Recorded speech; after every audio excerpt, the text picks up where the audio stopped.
السلام علیکم ورحمۃ اللہ وبرکاتہ۔ بہت ہی پیارے مسلمان بھائیوں، بہنوں، بیٹوں اور بیٹیوں، میں غلام مصطفیٰ اللہ اور اللہ کے رسول کے پیغام کے ساتھ پیام اسلام چینل سے آپ سے مخاطب ہوں۔ درس قرآن کے سلسلہ میں آج کا ہمارا سبق سورۃ توبہ آیت نمبر 24 پر مشتمل ہے۔ اعوذ باللہ من الشیطان الرجیم، بسم اللہ الرحمن الرحیم۔ قل ان کان آباؤکم وابناؤکم واخوانکم وازواجکم وعشیرتکم واموال اقترفتموها وتجارۃ تخشون کسادها ومساکن ترضونها احب الیکم من اللہ ورسولہ وجہاد فی سبیلہ فتربصوا حتی یأتی اللہ بامرہ واللہ لا یہدی القوم الفاسقین۔ دیکھیں، مسلمانوں پر یہ فرض کیا گیا ہے کہ وہ ہر قسمی مصلحت سے بے پرواہ ہو کر اللہ اور اللہ کے رسول کے حکم کی پیروی کریں۔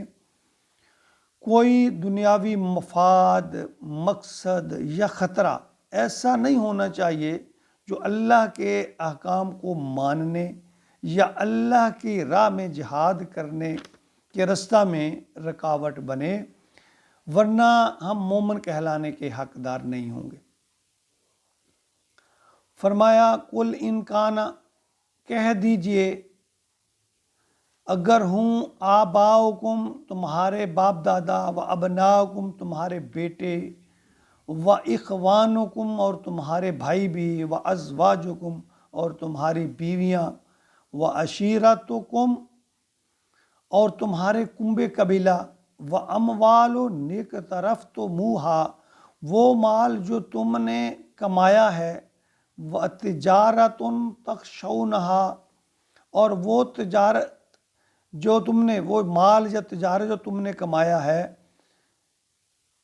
کسادہ تخشون کسادہ تمہیں ڈر ہو نقصان کا، و مساکن جس کا یعنی ایسا مال جو تم نے محنت سے کمایا ہے تمہیں اس کے چھن جانے کا ڈر ہو، و مساکن ترضونہا اور تمہاری رہائشیں، مکانات، حویلیاں، ترضونہا احب الیکم جو تمہیں پسند ہے، یعنی جو تمہیں پسند ہیں، زیادہ پیاری ہیں، احب الیکم من اللہ وہ تمہیں پسند ہیں اللہ سے اور اللہ کے رسول سے، و جہاد اور جہاد سے، فی سبیلہ اللہ کے راہ میں۔ یعنی اگر یہ تمام چیزیں تمہارے آباء و اجداد، تمہارے بیٹے، بھائی، تمہاری بیویاں، وہ مال جو تم نے کمایا یا جس کے چھن جانے کا وہ تجارت، بڑی محنت سے تم نے مال کو کمایا، تمہارے مکانات، اگر تمہارے اندر ان کی محبت، ان کو پسند کرنا اللہ کے مقابلہ میں، اللہ کے رسول کے مقابلہ میں یا جہاد کے مقابلہ میں زیادہ وہ تمہیں پیاری ہیں یہ چیزیں، فتربصوا تو تم انتظار کرو، حتی یأتی اللہ بامرہ اللہ کے حکم کا، یعنی اللہ کے حکم کا، اللہ کے حکم سے مراد عذاب کا انتظار کرو۔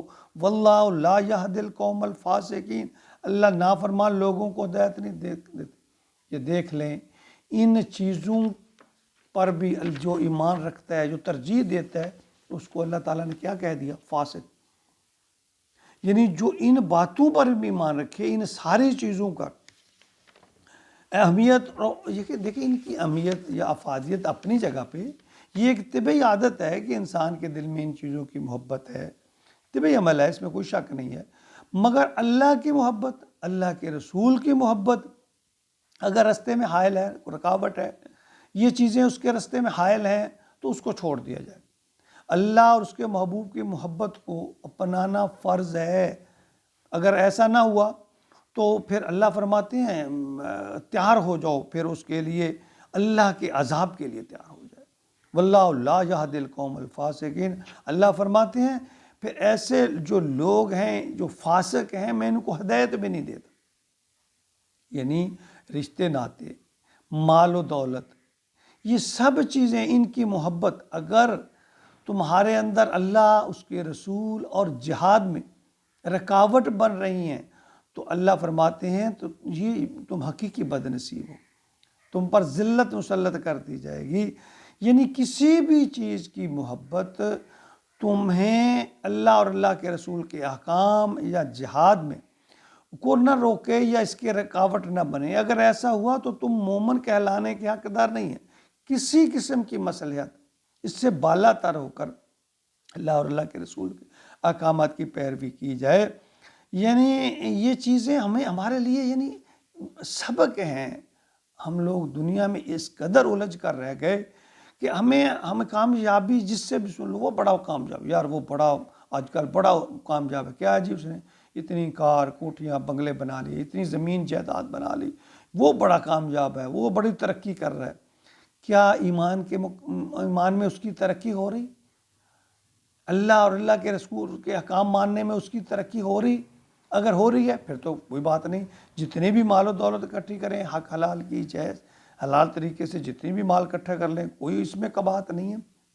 لیکن یہ چیزیں اگر اللہ اور اللہ کے رسول کے احکام ماننے میں رکاوٹ بن رہی ہیں، تمہیں نماز پڑھنے میں رکاوٹ بن رہی ہے، تمہیں جہاد کرنے میں رکاوٹ بن رہی ہے، تو پھر ایسی چیزیں وبال جان ہے، ایسی چیزیں نقصان کا تمہارے لیے سبب بنیں گی۔ ایک صحیح کہتے ہیں حدیث اس کو، جو مسلم اور صحیح مسلم اور صحیح بخاری دونوں میں پائی جائے، تو اس میں فرمایا کہ 3 خصلتیں، نبی پاک صلی اللہ علیہ وسلم نے فرمایا کہ 3 خصلتیں ایسی ہیں کہ وہ جس شخص میں پائی جائیں اس کو ایمان کی حلاوت نصیب ہو جاتی ہے۔ وہ 3 یہ ہیں کہ اللہ اور اس کے رسول، اللہ اور اس کا رسول اس کے نزدیک ہر چیز سے یعنی ما سوائے چیز سے اس سے زیادہ محبوب ہو، یعنی وہ اللہ اور اللہ کے رسول سے سب سے زیادہ محبت کرنے والا ہو۔ دوسرا فرمایا کہ اللہ کے بندوں سے صرف اللہ کی خاطر محبت کرنے والا ہو، یعنی صرف اور صرف وہ اللہ کے بندوں سے محبت اور نفرت، اس کا پیمانہ، اس کی شرط اللہ اور اللہ کے رسول کی رضا ہو، جو اللہ کے یعنی وہ اللہ کی خاطر محبت کرے، اللہ کی خاطر چھوڑے۔ اور تیسرا فرمایا کہ کفر اور شرک پر عمل کرنا اس کے لیے ایسے ہو جیسے اسے آگ میں ڈالنا ہے، یعنی اس طرح وہ اللہ کے حکم کی حکم عدولی اللہ اور اللہ کے رسول کفر کا انکار کرنا ہے، اور شرک اللہ کے شریک ٹھہرانا، توحید سے نکل کر شرک میں چلے جانا۔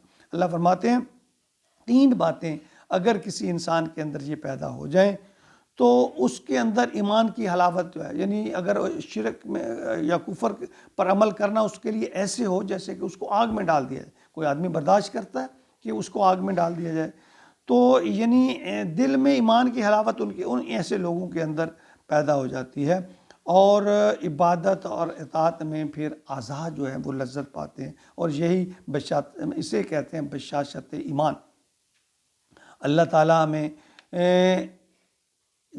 یعنی جو قرآن میں اللہ کے فرمان ہے نا، اللہ ہمیں اس پہ عمل کی توفیق۔ یہ دیکھیں اس میں کوئی نقصان خسارہ ہے ہی نہیں۔ اللہ دیکھو، اللہ کام کرنے سے نہیں روکتا، دولت سمیٹنے سے نہیں روکتے، ترقی کرو، دولت خرید، لیکن حلال اور جائز طریقے سے، اور اللہ اور اللہ کے حکموں کی خلاف ورزی نہ کرو، اس پہ عمل کرو جو اللہ نے کہا ہے، ایمان پختہ کرو، نماز ادا کرو، زکوٰۃ دو، اور سچ بات کا ساتھ دو۔ اگر ہم یہ کر رہے ہیں تو جتنی بھی دولت ہے یہ باعث برکت ہے۔ اگر یہ چیزیں ہمارے اندر ان چیزوں میں رکاوٹ پیدا کر رہی ہیں، ایمان لانے میں، ایمان پر عمل کرنے میں، توحید کے معاملہ میں، نماز کے معاملہ میں، جہاد کے معاملہ میں، اگر چیزیں رکاوٹ بن رہی ہیں تو پھر ناکامی ہی ناکامی ہے۔ اگر یہ چیزیں سپورٹ کر رہی ہیں تو پھر بھلائی ہے۔ تو ہمیں دین کو سمجھنا ہے۔ دیکھیں، یہ چند روزہ زندگی ہے، ختم ہو جائے گی، آخرت کے دن ہم نے جواب دینا ہے اللہ کے اور اپنے اعمال کا حساب دینا ہے۔ تو اس کے لیے ہمیں ہر وقت اپنے آپ کو اس کے لیے تیار کرنا ہے۔ اللہ تعالیٰ ہمیں اسلام کو سمجھنے اور اس پر عمل کی توفیق، روح کے ساتھ عمل کی توفیق عطا فرمائے، آمین۔